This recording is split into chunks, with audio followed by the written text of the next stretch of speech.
ना ना ना ना। और इसके लिए आप क्या करो, मन को हरिनाम में रखो।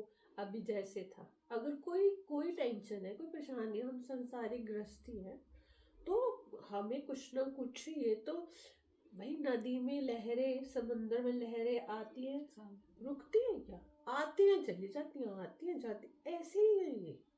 दुख सुख की लहरें हैं, आती रहेंगी जाती रहेंगी। लेकिन समुंदर कभी अपनी सीमाएं नहीं तोड़ता, उसी के अंदर रहती। ठीक है, हमें रहना है इसी संसार में। सुख दुख कुछ कर्मों से आता है ना, और उसका भुगतान ही है।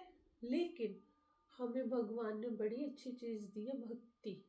भक्ति ऐसा पथ है जिसपे चलते चलते, जैसे कोई बीमारी आ भी गई, कोई परेशानी आ गई और हमारा ऑपरेशन होना है, तो ऑपरेशन होने के लिए पहले क्या करते हैं, इंजेक्शन लग जाता है सुन का देता है। अब ऑपरेशन भी हो गया और पता भी नहीं चला। तो भक्ति ऐसे वाला है कि दुख आएगा लेकिन आपको पता नहीं चलेगा, हो क्या और चला जाएगा। तो भक्ति ऐसी वाला इंजेक्शन है भक्त के लिए कि तू उस पर चल, तुझे दुख लगेगा ही नहीं और वो पास भी हो जाएगा।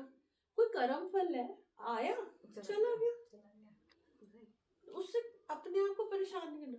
अच्छा, फिर हम बात, जब हम आत्मसमर्पण के बाद हमारी यात्रा कैसे, जब आत्मसमर्पण हो गया ना, सुख दुख आते हुए आत्मा से हम देख रहे, सूर्य है संसार में, सब कुछ होता हुआ देख ही तो रहे। सूर्य नारायण हम बोलते, किसी को कुछ नहीं डिस्टर्ब करते। लेकिन सुख दुख आके, मौसम आके चले जाते हैं, फिर सूर्य आ जाते हैं। किसी के लिए कुछ ना सोचे, नहीं, बिल्कुल नहीं।